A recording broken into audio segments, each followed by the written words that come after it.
बहुत बहुत नमस्कार। आप सभी का आपके साथ में ऋतिका पांडे हमारे उत्तराखंड स्पेशल बुलेटिन देख रहे हैं, जहां जनपद के पुलिस अधीक्षक सुरजीत सिंह पवार ने आज कर प्रयाग थाना कोतवाली का औचक निरीक्षण कर व्यवस्थाओं का जायजा लिया है। जी हां, कर्णप्रयाग थाना का औचक निरीक्षण किया है। एसपी के अचानक पहुंचने से थाना परिसर में हड़कंप मच गया।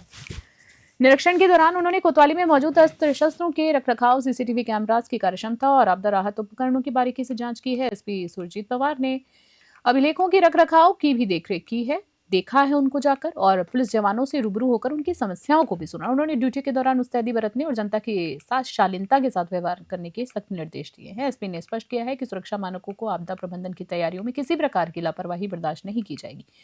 आगामी यात्रा सीजन और आपदा की दृष्टि से उन्होंने पुलिस बल को हमेशा अलर्ट मोड पर रहने की हिदायत दी है। चमोली से सुरेंद्र धनेत्रा की स्पेशल रिपोर्ट। औचक निरीक्षण था आज का थाने का। और थाने में जो सीसीटीवी कैमरे लगे हैं वो भी जो माननीय सर्वोच्च न्यायालय के आदेश के अनुसार लगे हैं, उनकी भी मैंने कार्य प्रणाली देखी, कार्यकुशलता देखी। हमारे जो आपदा उपकरण हैं उनको ये गतिशील अवस्था में हैं या नहीं, हमारे एसडीआरएफ के लोग भी यहाँ पर हैं, उनके द्वारा भी इनको चेक किया गया, मैंने भी देखा है। और हमारे थाने के लोग भी बाकी इसको लगातार अपना प्रैक्टिस में लाएं, इसके लिए मैंने निर्देशित भी किया। इसके अलावा हमारे जो पुराने जो दस्तावेज हैं उनको भी वीड आउट के लिए चिन्हीकरण की प्रक्रिया को हमने दोबारा से प्रचलित किया और अनावश्यक जो है कागजों कारण जगह ना घिरा रहा है उसको भी हम लोग सुनिश्चित।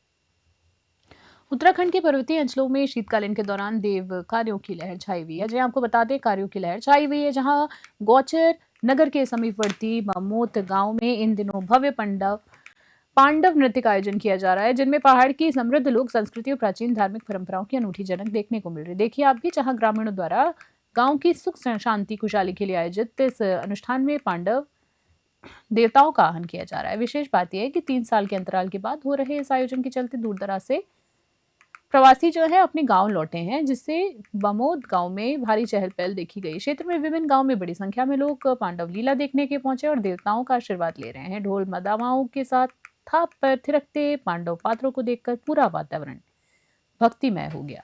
चमोली से सुरेंद्र धनेत्रा की स्पेशल रिपोर्ट।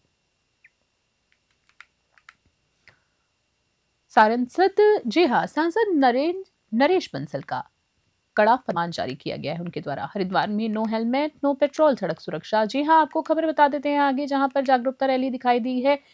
अधिकारियों को दिलाई शपथ। जनपद में सड़क दुर्घटनाओं पर प्रभावी अंकुश लगाने के लिए राज्यसभा सांसद डॉक्टर नरेश बंसल की अध्यक्षता में जिला सड़क सुरक्षा समिति की अहम बैठक आयोजित हुई। बैठक में सांसद ने सख्त लहजे में निर्देश दिए हैं कि जनपद में किसी भी पेट्रोल पंप पर बिना हेलमेट वाले दोपहिया वाहन चालकों को पेट्रोल बिल्कुल नहीं दिया जाएगा। उन्होंने अधिकारियों को शराब पीकर वाहन चलाने, ओवर स्पीड और ट्रैफिक नियमों की अनदेखी करने वालों पर कठोर कार्रवाई करने की बात कही है। बैठक में ब्लैक स्पॉट को ठीक करने, रिफ्लेक्टर्स लगाने और प्रेशर हॉर्न पर पाबंदी लगाने के निर्देश मिले हैं। सांसद ने स्कूल, कॉलेज और एनसीसी एसएस छात्रों को ट्रैफिक कंट्रोल प्रशिक्षण से जोड़ने पर जोर दिया है। इस दौरान रोड सेफ्टी कैलेंडर का विमोचन, अधिकारियों को सड़क सुरक्षा की शपथ दिलाई गई है। कार्यक्रम के अंत में सांसद ने जागरूकता वाहन रैली को हरी झंडी दिखाकर रवाना किया। आरटीओ नेहा झा ने वर्ष 2025 की परिवर्तन कार्रवाई का ब्यौरा पेश किया है। हरिद्वार से तनवीर अली की स्पेशल रिपोर्ट।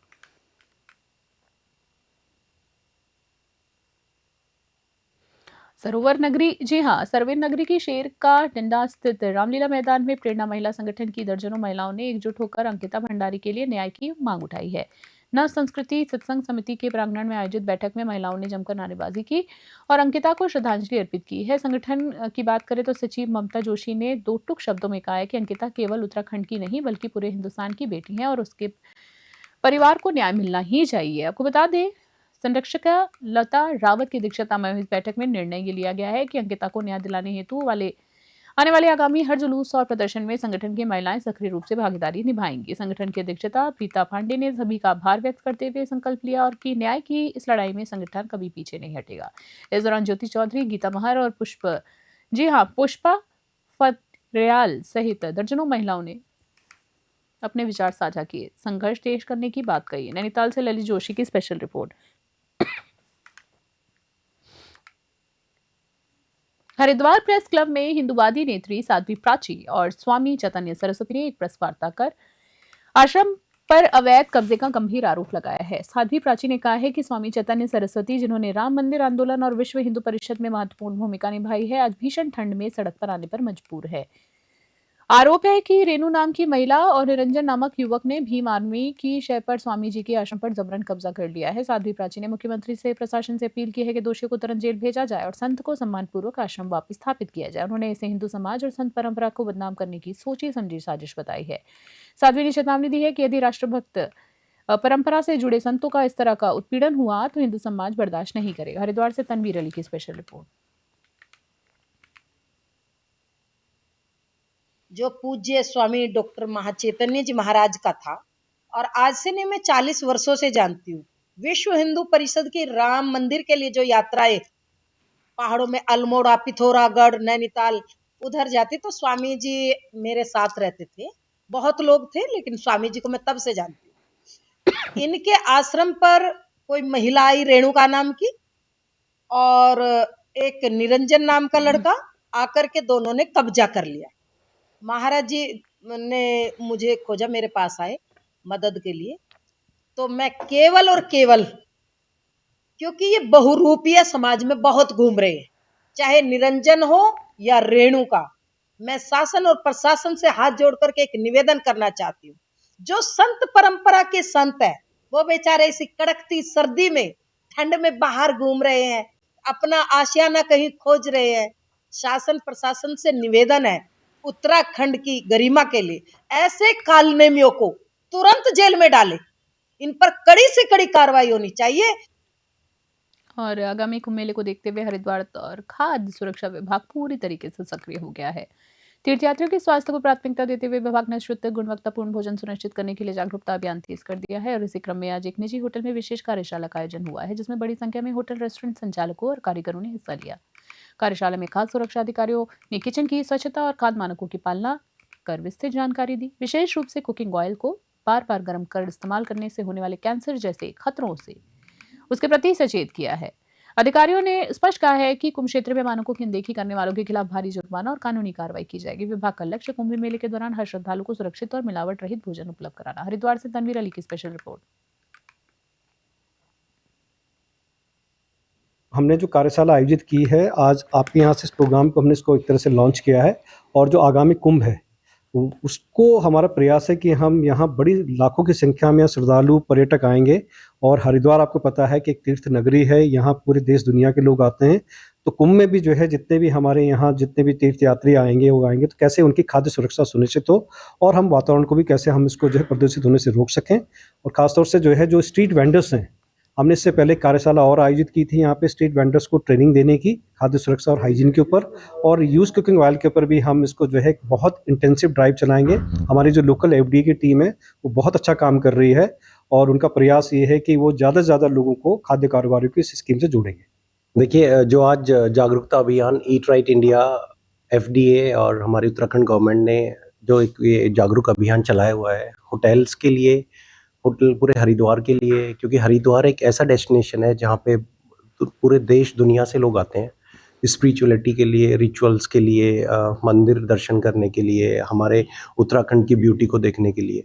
जब वो आते हैं तो सबसे ज़रूरी जो काम होता है वो होता है सबसे अच्छा खाना देना, खाने को अच्छे तरीके से देना, वो खाना हर तरीके से उनके लिए लाभदायक हो।